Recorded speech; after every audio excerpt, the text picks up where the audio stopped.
राम राम सा। डीडी राजस्थान और राष्ट्रीय ऊंट अनुसंधान केंद्र बीकानेर के संयुक्त तत्वाधान में बने विशेष कार्यक्रम मरूरो गौरव ऊंट में आप सगड़ा दर्शकों को हार्दिक स्वागत है। मैं आपरे साथ है मनीषा चौहान और जिया के आपनो कार्यक्रम को नाम ही है मरूरो गौरव ऊंट। और ऊंट नाम सुनते ही देखो आपने सबका कई ख्याल में आवे है, एक रेगिस्तान को चित्र अपने दिमाग में उभर के आवे कि रेगिस्तानी इलाको है और ऊंट आपने दिखाई दे रहा है। ऊंट आप जिया कहें कि रेगिस्तान रो जहाज वो आपनो ऊंट है और राज्य पशु की बात करा राजस्थान के तो वो भी आपनो ऊंट है। तो कहीं ऐसी विशेषता है कि अब इतनी विषम परिस्थिति में भी आपा पशुपालन के नाम पे ऊंट ना आपा पाल रहे हैं, कहीं विशेषता है वह तो सब आपा जाना गई, लेकिन खास बात करांगा एक आवास ने लेके और जो जलवायु परिवर्तन हो रहा है भी में की तरीके से ऊंट अनुकूलन कर रहे है भी पे भी आपा जानकारी लेंगे। तो आज आपनो विषय भी है ऊंट का आवास प्रबंधन और जलवायु परिवर्तन के प्रति ऊंट का अनुकूलन। और ये विषय पर जानकारी देने के लिए आपने साथ पधारा है डॉक्टर विश्वरंजन उपाध्याय जी। आप वैज्ञानिक है पशु शरीर क्रिया विज्ञान से और आप पधारा है राष्ट्रीय ऊंट अनुसंधान केंद्र बीकानेर से। तो बहुत बहुत स्वागत है डॉक्टर साहब आपको।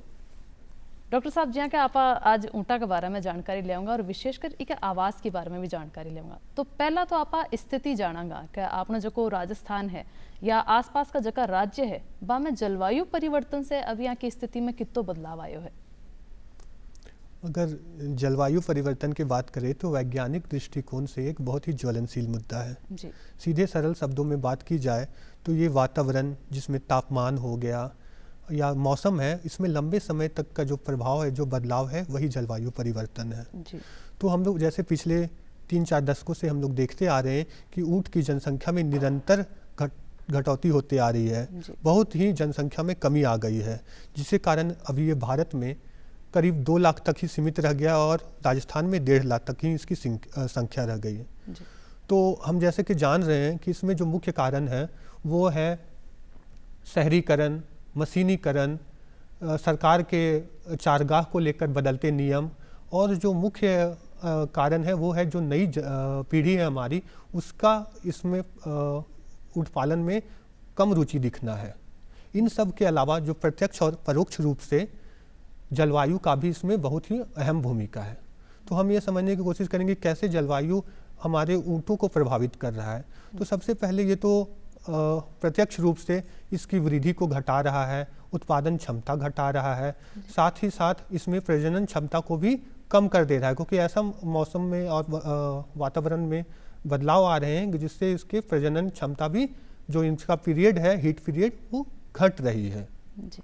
अब प्रत्यक्ष रूप की बात की जाए तो इसमें आता है कि अनियमित वर्षा, सूखा, ये सब के कारण जो वनस्पति है इनकी प्रजातियां कम हो रही है और साथ ही साथ इनकी गुणवत्ता घट रही है। तो कुल मिला के इससे उत्पादकता में भी घटी हो रही है जी।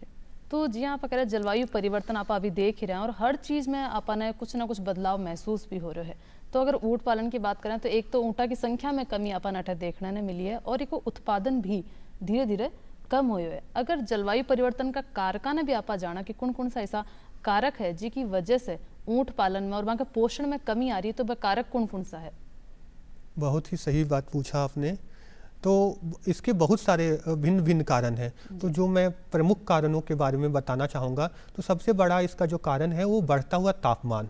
हम जान रहे जैसे जैसे तापमान बढ़ता है, अन्य मवेशी के बारे में सुने होंगे जैसे भैंस, गाय, इसमें क्या होते हैं स्ट्रेस मतलब तनाव बहुत ज़्यादा उत्पन्न होती है और इससे इनके अंदर जो उत्पादकता है वो गिर जाती है। उसी प्रकार ऊँटों में भी ये तनाव बहुत ज़्यादा टेम्परेचर जब हो जाता है 40-42 डिग्री सेल्सियस से ज़्यादा, तो इनमें भी इनको ऊर्जा की खपत करनी पड़ती है ताकि ये अपने शरीर को संतुलित बनाए रखे। दूसरा जो कारक है वो है अनियमित वर्षा। जैसे मैंने पहले बताया अनियमित वर्षा से क्या होता है, जो भी वनस्पति जो इनको चरने के लिए, खाने के लिए उपलब्ध है उनमें कमी आ जाती है, तो इनका पोषण जो संतुलित आहार है वो कम हो जाता है और इनकी उत्पादकता घट जाती है।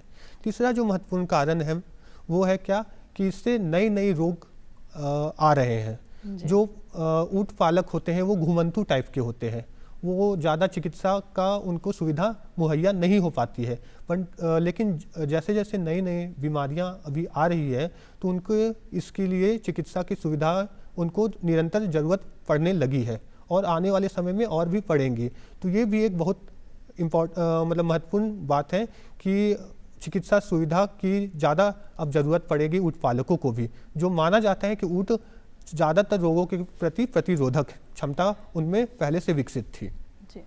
चौथा बात है कि नए नए ये अनियमित वर्षा के कारण जो वर्षा का पैटर्न में बदलाव हो रहा है, उसके कारण जो रोग वाहक है जैसे मक्खियाँ हो गई, कीट हो गए, टिक्स हो गए, माइट्स हो गए, इनका प्रजनन ज़्यादा हो रहा है और ये ज़्यादा से ज़्यादा हमारे ऊँट को क्षति पहुंचा रहे हैं, जिनके कारण ना ही स्वास्थ्य की हानि हो रही बल्कि जो ऊँट पालक बंधु हैं उनकी उत्पादकता भी घट रही है।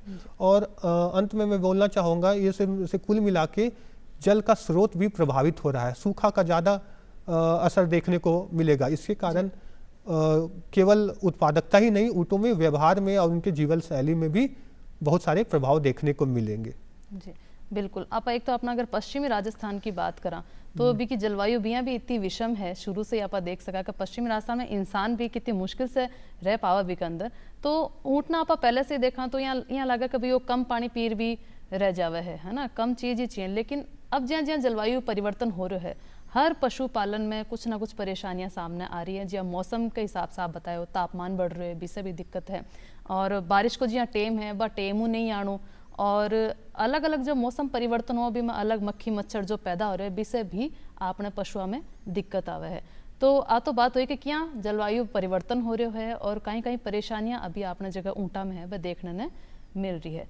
तो ऊँट पालन के अंदर आप आवास की अगर बात करा, क्योंकि कोई भी पशुपालन ने आप ले लेवा तो भी मैं आवास को अलग अपनो महत्व है, तो आवास प्रबंधन की बात करा तो ऊँटा के लिए किसो होना चाहिए आपने पशुपालन के अंदर, ऊँट पालन के अंदर, और पानी की व्यवस्था की तरीके की होनी चाहिए?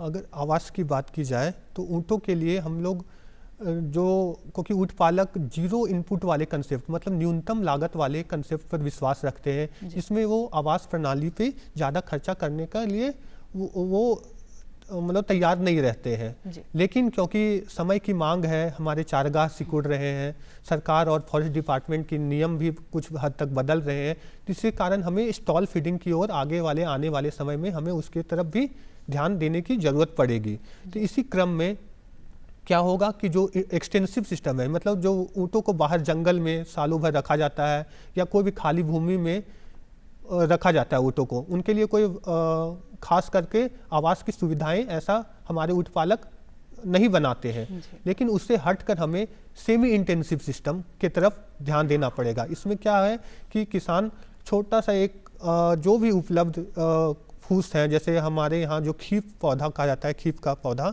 उसका उपयोग करके उसकी छत का निर्माण कर सकते हैं। बांस और बल्लियाँ से चारों तरफ घेराव करके ऊँटों को रखा जा सकता है। पर हमको एक बात ध्यान में देना चाहिए, क्योंकि ऊँटों को ऐसे हमको एकदम बंद करके गाय भैंस जैसा नहीं रख सकते हैं। उनके लिए हम पर्याप्त उनके मूवमेंट के लिए, चलने फिरने के लिए हमको उनको जगह देना पड़ेगा, ताकि उनमें अंदर जो नेचुरल व्यवहार है, जो सामान्य व्यवहार है, वो प्रदर्शित कर सके।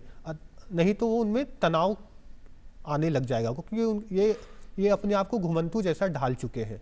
तो इसी हिसाब से हमें जो सामान्य चीज़ें जो हमारे क्षेत्र में उपलब्ध है, जैसे खीफ के पौधे, वो बहुत उसका वो ठंडक प्रदान करने का भी काम करता है। तो जैसे टेम्परेचर वातावरण का उसमें तनाव बढ़ेगा तो उससे वो कम भी करेगा, साथ में वो शेड का काम करेगा। और अगर 18 फीट की ऊंचाई में रखेंगे तो वेंटिलेशन भी परस्पर हमारे ऊँटों को मिलता रहेगा। तो इससे क्या फ़ायदा है कि इससे ऊँट को डायरेक्ट जो सूरज की किरणों है उससे भी बचाव मिलेगा, उससे कारण उसका जो तनाव के कारण जो ऊर्जा का खपत होता है उससे बचेगा, तो उत्पादकता भी बढ़ेगी और उसका व्यवहार भी संतुलित रहेगा। और अगर मैं जो पानी की बात किया जाए तो पानी के लिए हम कच्ची नाद का इस्तेमाल करके मिट्टी से बना के उसको देना चाहिए, क्योंकि अंततः अगर हमें दूध की जो उत्पादकता बढ़ानी है तो हमको ऊँटों को, ऊँटनियों को पानी का रोजाना हमें उन्हें पिलाना चाहिए। छोटे अगर ऊँट पालक की बात की जाए, अगर वो इन निर्माण में उनके लिए संभव नहीं है तो वो अपने ऊँटों को पेड़ के नीचे भी रख सकते हैं। बस एक बात की ध्यान देनी है कि उनको डायरेक्ट, जब गर्मी के दिनों में डायरेक्ट सूरज में ना रखें। इससे क्या होता है, ज़्यादा से ज़्यादा उनकी ऊर्जा का लॉस होता है अपने उष्मा को निषेचन करने के लिए। तो अगर आवास की बात करिए, आवास को प्रबंधन सही होना चाहिए, भी में एक तो साफ सफाई को कितो अपन ध्यान रखना है, और अगर प्रणाली की बात करी जाओ तो कितने तरीके की प्रणालियां हैं वहाँ का आवास की व्यवस्था की? साफ सफाई की बात की जाए, जैसे मैंने बताया कि आप जहाँ भी ऊँट रखते हैं वो हमारे जो है रेगिस्तान वाले जगह है, तो वहाँ पे जो बालू होते हैं वो ढीले बालू हो जाते हैं रहते रहते, तो उसको हमें परस्पर उसको बदलना चाहिए, उसका बालू को नई रेत उसमें डालना चाहिए, क्योंकि जो मल मूत्र ये सब से वहाँ पे गंदगी फैलती है, उससे बैक्टीरियल और भी तरह के कीटाणु विषाणु वहाँ पनपने की खतरा है, तो उससे उसका बदलाव करना चाहिए। हमारे चूना है या और भी जो भी बाजार से उपलब्ध ऐसी चीज़ें हैं उनको छिड़काव करनी चाहिए, ताकि ये सब कीट मच्छर मक्खियाँ ये सब का कम प्रकोप रहे। दूसरी बात है और कैसी कैसी प्रणाली है, जैसे मैंने पहले भी बताया कि मुख्यतः हम जो अपने मवेशियों के लिए 3 तरह की प्रणालियों की बात करते हैं। एक तो एक्सटेंसिव सिस्टम होता है जिसमें बाहर ही छोड़ देते हैं जानवरों को, इनके लिए कोई प्रवास की सुविधा नहीं होती है, जंगल में जैसे ऊँटों को छोड़ देते हैं। दूसरी होती है लूज हाउसिंग सिस्टम, मतलब कि उनको एक आवास का सुविधा भी देते हैं और साथ में वो खुला होता है जिसमें वो चर फिर भी सकते हैं। और एक जो अंतिम होता है जो शहरों में मोस्टली देखा जाता है हमारे गाय भैंस के केस में, इंटेंसिव सिस्टम, उसमें उन्हें बांध के रखते हैं। बट ये बांध के रखने वाला सिस्टम जो है ऊँटों के लिए कम कारगर है। हाँ, दूध में बहुत ज़्यादा तो गिरावट नहीं देखने को मिली हमारे शोध के हिसाब से, लेकिन उसके ऊँटों में व्यवहार में बहुत ज़्यादा बदलाव हो गया और उससे वो साफ झलकता है कि वो तनावग्रस्त हो जाते हैं ऐसी प्रणाली में। तो कहने को मतलब है कि ऊँट पालन में आपने सही आवास या सही प्रणाली ने आपने अपनानो है ताकि बी में भी स्ट्रेस नहीं आवे, जी आप कह रहे हैं। और एक गर्मी के मौसम की अगर बात करा तो गर्मी के मौसम में कई विशेष वहाँ के लिए कुछ आपन करना चाहिए, कहीं कहीं वहाँ में बदलाव आ सके है, ऊँटा पर कहीं प्रभाव पड़े गर्मी को? जैसे कि हम लोग सब शुरू से यही समझते हैं कि ऊँट रेगिस्तान में होते हैं तो इनमें गर्मी का प्रभाव बहुत कम पड़ता है। ये बात बहुत हद तक सही भी है, क्योंकि ऊँट ये गर्मी के प्रति या मतलब जलवायु परिवर्तन के प्रति लचीले हैं, ये अनुकूलित है इस तापमान में या इस वातावरण में। लेकिन इनमें बहुत ज़्यादा अगर तापमान बढ़ जाए 42 डिग्री सेल्सियस से, तो इनमें भी पसीना आना शुरू हो जाता है और इन्हें भी बहुत ज़्यादा स्ट्रेस मतलब तनाव देखने को मिलता है। हम लोग देख रहे हैं कि इनमें थर्मल यूटिलिटी एक ऐसा ये केंद्र है जिसमें जानवरों को बहुत ज़्यादा तकलीफ नहीं होती है वातावरण के बदलने में। ये सीमा ऊँटों में बड़ी है, पर लेकिन बहुत ज़्यादा अगर अत्यधिक तेज़ी से जो जलवायु बदल रहा है, इसके कारण ये थर्मल न्यूट्रलिटी जोन है, इससे टेम्परेचर जब बहुत ज़्यादा ऊपर चली जाती है तो ये इन ऊँटों को भी प्रभावित करने लग जाती है और इसमें बहुत सारे तनाव वाले संकेत हमें देखने को मिलते हैं। जी, तो डॉक्टर साहब जी के अभी जलवायु परिवर्तन को टेम चल रहे हैं और मशीनरी हर चीज़ में काम आ रही है, तो इस दौर में मशीन के युग के अंदर आपा ये जो ऊँट है अपनो पशु, इन्हें आपा आदर्श पशु क्या मान सका? इनमें आदर्श पशु, पहले हम इसका उत्तर ऐसे मनीषा जी हम देना चाहेंगे कि ऊँट में बहुत सारे अडेप्टेशन है, मतलब शारीरिक अनुकूलन क्षमता है।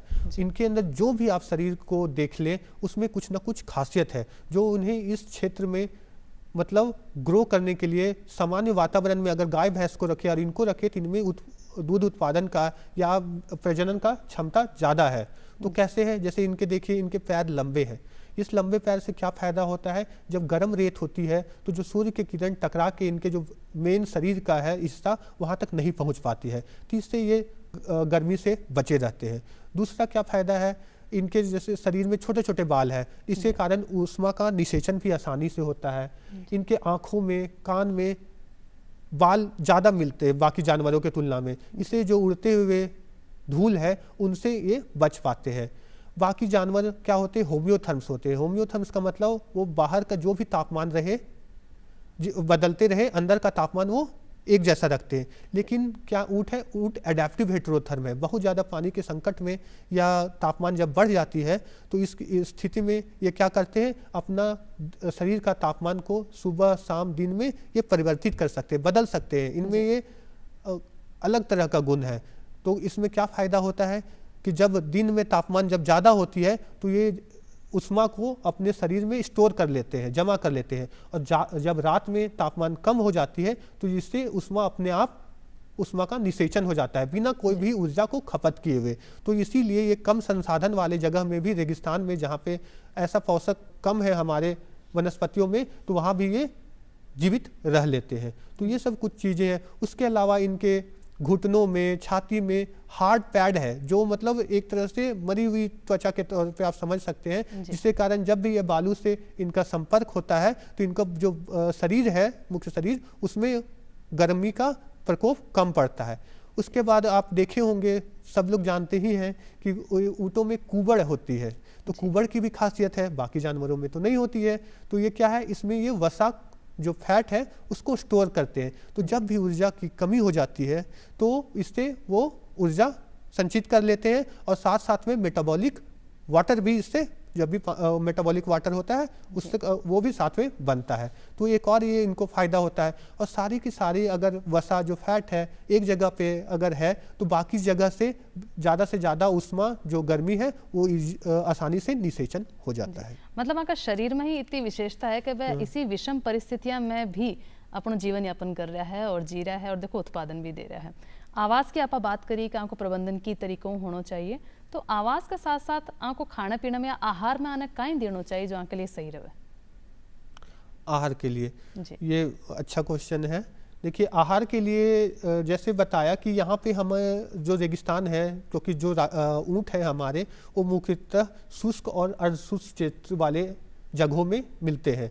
तो यहाँ पे बहुत ज़्यादा घास या प्रोटीन युक्त जो खाना है या एनर्जी युक्त, उसकी कमी है। तो इस हिसाब से ऊँट ने अपने आप को ढाला है। परंतु अगर उत्पादन हमें बढ़ाना है, जीरो इनपुट वाले कम लागत वाले कंसेप्ट से हट कर हमें ज़्यादा से ज़्यादा उत्पादन करना है, तो हमें आहार को संतुलित बनाना होगा। और इससे अगर आवास की जो प्रबंधन की हम बात कर रहे हैं, इससे हमें दोहरा फायदा मिलेगा। क्योंकि अगर एक तरफ हम अगर आवास का प्रबंधन हम करेंगे तो साथ में साथ हमारा पोषण का जो आहार का है उसका भी संतुलन साथ ही साथ हो जाएगा। क्योंकि अगर हम ऊँट को जंगल में सिर्फ घुमंतु जानवर जैसा रखेंगे तो हम पोषण को संतुलित नहीं कर पाएंगे। तो जैसे हम आवास को प्रबंधन कर रहे हैं, वैज्ञानिक दृष्टिकोण उसमें डाल रहे हैं, वैसे ही वैज्ञानिक पद्धति से अगर हम चारगाह विकास करें, उसमें हम बड़ी पेड़, झाड़ियाँ, बौनी झाड़ियाँ, घास, ये सब का वैज्ञानिक बुआई करें, जिससे सालों भर हमें ये सब मिल सके, तो उन्हें पर्याप्त मात्रा में पोषण उन्हें ऊँटों को मिलता जाएगा।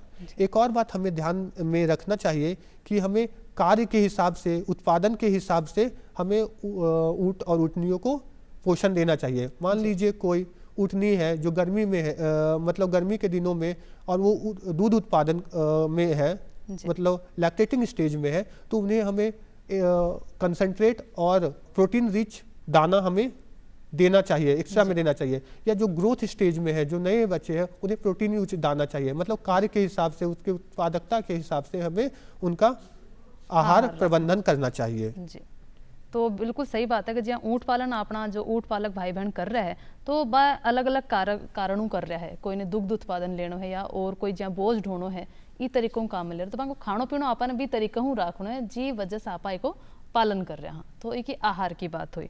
अब बात करा कि जहाँ पर्यटन की बात करा, आपने विशेष रहे कर अपने सांस्कृतिक तरीकों में देखो, ऊँट आपनो सांस्कृतिक पशु भी है, अपनी संस्कृति ही भी से समझ में आ जाए। अगर आप ऊँट देखा तो सब ने पहली राजस्थान ही समझ में आवे, दिमाग में बाई चीज़ आवे है।